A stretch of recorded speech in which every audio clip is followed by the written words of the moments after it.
他们是一个偶像，能够再混下去，一共8年。到时候那个台独的整个论述跟他的那种诉求，彻底的那个破产，他们就完全没有话好说。就像在大陆文革时代，我们的大陆同胞也给了毛泽东跟四人帮，给了他们一个机会，让他们彻底的把国家领导到灾难的一个边缘。所以也许这是一种消极的说法，可是也许这也是一个事实。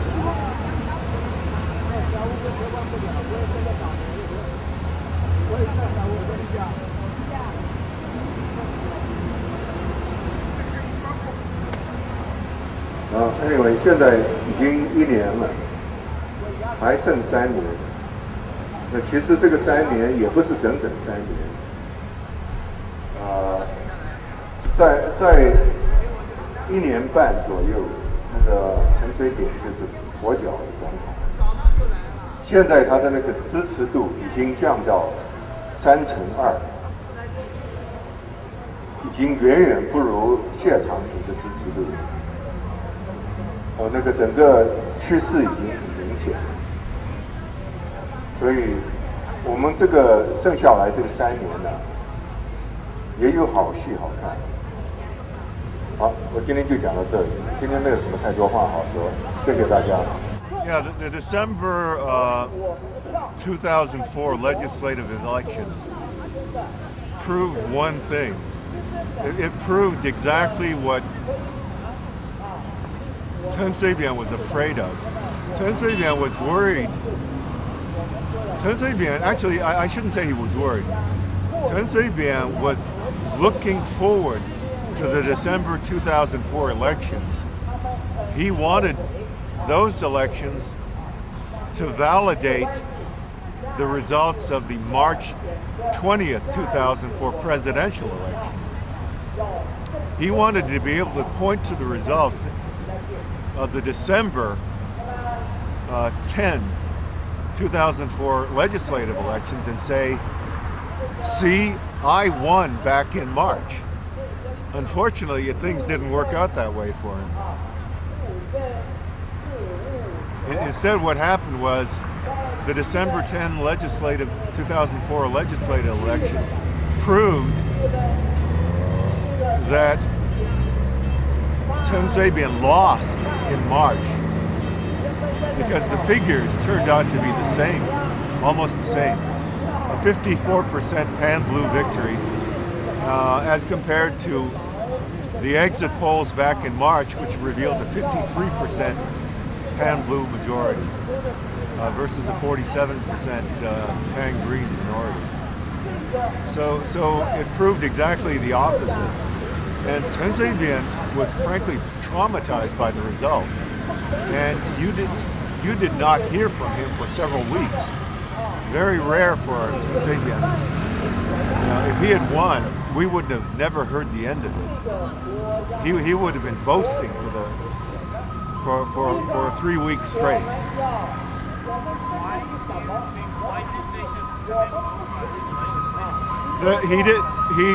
Chen Shui-bian didn't dare do it a second time so soon after the vote fraud in March. It was just too close. It was only 9 months apart, and the fallout from the vote fraud in March was still too sensitive, and he didn't think he could get away with it. And he was right. He couldn't have gotten away with it. That's why he didn't try. But he was counting on a watermelon effect. He was counting on discouragement in the pan-blue camp. He was counting on the voters having thrown in the towel, given up the ghost, and allowing a Pan Blue victory in December. He didn't count on Pan Blue voters being indignant and outraged and going to the polls to prove him wrong, to get revenge. He didn't count on that, and that's what did him in December. The small crowd in front of JMD headquarters is not surprising at all. These people are diehards who want to speak their piece. And the majority of the Pan Blue supporters still feel the same way that they do. But they don't see any point in coming out on the streets anymore. And they're just going about their routines. The fact that they're not showing up for protests doesn't mean anything. At critical moments, when it counts, they'll make a showing. That's what they did in December at during the legislative elections. And in March 2008, they'll come out again. If you look at the current polls for support for Ma Ying-jeou versus the closest competitor, challenger, competitor, Frank Xie, you'll see the results. It's a landslide for Ma Ying-jeou. Ma Ying-jeou has something like 50-60% support versus something like 30 or less for any of the Pan Green contenders, including Frank Xie, Annette Lu, or let's see, Su Zhengchang, and any of them. None of them even come close. There's like a gap of 20, 30 points between the nearest competitor. So this would be theoretically in the 2008 presidential election? Theoretically, based on the current numbers, in 2008, it's Ma Ying-jeou by a landslide. But in no way does that guarantee a victory. It doesn't guarantee it, no. It doesn't guarantee it, but it's a reference point. The people are fed up with green government. There's a number of reasons for that. One reason is that a lot of pan-green voters refuse to express themselves when they're polled. They hold back. They won't tell pollsters what they're thinking. That's one reason. Another reason, it's voter psychology. It's just who they are. It's their psychology, their personality profile. Another reason is election fraud. Election fraud. Even when the Pan Greens still lose, what they do is they close the gap somewhat because of ballot theft and various kinds of other irregularities. And then when the election is relatively close, they wind up winning. The Taipei County Magistrate election, Wang Jianxuan probably won. Many people think that he won. Su Zhengchang lost. And as a result of election fraud. Well, no, I don't. It's not that I think it was rigged.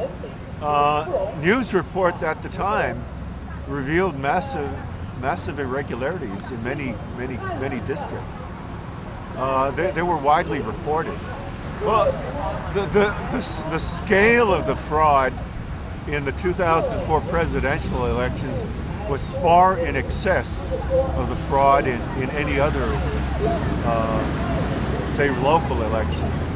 There was so much more at stake. Chen Shui-bian was determined to get a second term. He was determined to get a second term. He wasn't going to allow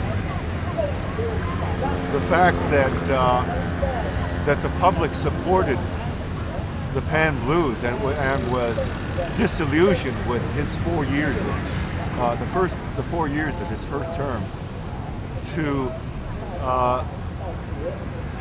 overturn the Pan Greens' hard-won seizing of central government power. They weren't going to give that up. You know, they'd been struggling to get that for 30 years. They weren't going to give that. They weren't going to allow the rules of the game, the democracy, to hold them back. In their minds, they were in the right. You know, what they were doing was something sacred to them. And so the ends justified the means. Yeah. Yeah, they were doing the right thing. They weren't going to let the matter of, you know, that they would cheat to get the result that they felt was morally due them.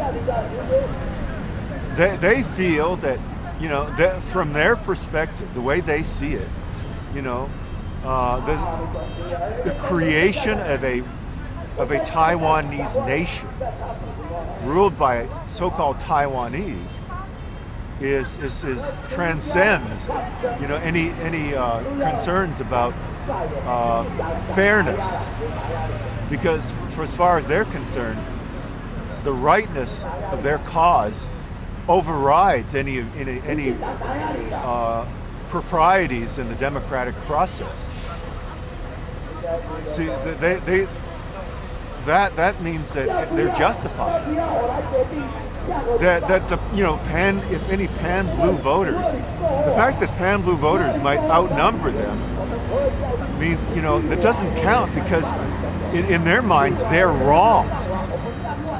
So that they're right to do what they did. Yeah. You need to understand their point of view. They're obviously they're going to sell democracy. They're going to sell themselves to Democrats because they know that's what the outside world wants to hear. No politician is going to say he's undemocratic, anti-democratic. Of course he's going to say that he's democratic. Yeah, well, some of them may believe it. Others believe in the ends, and they believe the end justifies the means. They don't care. They'll justify. They'll prove that they were right after they've won. Their thinking is, we'll seize power and then we'll prove that we were right afterwards. You know, that this is really the right thing. Let's just win first. You know, by hook or by crook. That's the way they think. That's the way a lot of revolutionaries think. You know, from a PR point of view, of course they're going to very cynically and very hypocritically tell outside observers that, oh yes, we totally abide by the rules of the game. They're not going to say they're going to violate the rules of the game. They're not going to discredit themselves that way. They don't care about playing by the rules of the Republic of China. You know, see, the offices that they're running for are all Republic of China political offices. When they agree,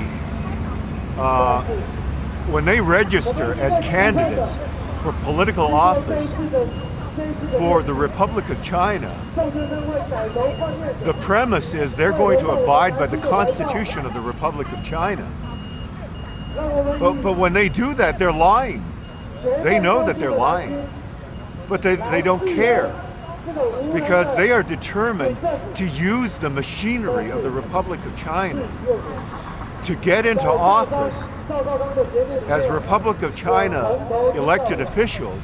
And then they're from within the Republic of China political structure, they're going to alter it illegally from within and change it to the Republic of Taiwan. Now this is a very devious, underhanded, dishonest thing to do. But as far as they're concerned, they don't care. They think they're right, and by hook or by crook, they're going to do what they think they can do. Now, if they were truly honorable and courageous, what would they do? They would say that the Republic of China has no legitimacy. The government has no legitimacy.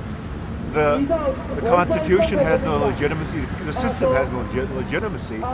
And they would wage a revolution, and they would overthrow the entire structure and then declare the founding of a new republic, a new nation. That would be the honest thing to do. But they don't have the courage to do that. I would imagine that the Pan Blues are not going to take it sitting down. But I'll tell you what worries me. I'm less concerned about formal independence. I don't think formal independence is going to happen now. Since the 2004 legislative election, the massive defeat for the Pan Greens, and since Xu Wenlong's declaration that he no longer subscribes to Taiwan independence and endorsed the anti-succession law, and it says that, and his proclamation that he's a Chinese and that people on both sides of the Taiwan Strait are Chinese. Essentially, Taiwan independence, political correctness, has lost its magic touch. Taiwan independence PC is no longer has any mana. It is no longer capable of intimidating the political opposition. So that is a powerful factor in favor of reunification. But what worries me is one thing. 文化台独, cultural Taiwan independence. A TVBS poll conducted recently revealed that a larger number of people on Taiwan than ever consider themselves Taiwanese exclusively, and not Chinese as well as Taiwanese. This concerns me. Taiwan independence brainwashing is having a cumulative effect. 17 years total of brainwashing. 12 years under Lee Tung-hui and another 5 years under Chen Shui-bian has taken a toll. This concerns me more than anything else. The educational reform, so-called educational reform, needs to be reformed, because the so-called educational reform under green government is essentially Taiwanese, is the cultivation of the artificial cultivation of a concocted Taiwanese national identity, and ersatz Taiwanese national identity. And if this continues to go on, I'm worried about the results, quite frankly. 你可以畅所欲言的发表你对台湾的政治的看法。我们欢迎所有的好朋友，每天晚上都可以来这边，为所有对抗扁政府的这些勇士们一起打拼。大家说好不好？好，加油！人民广场不断。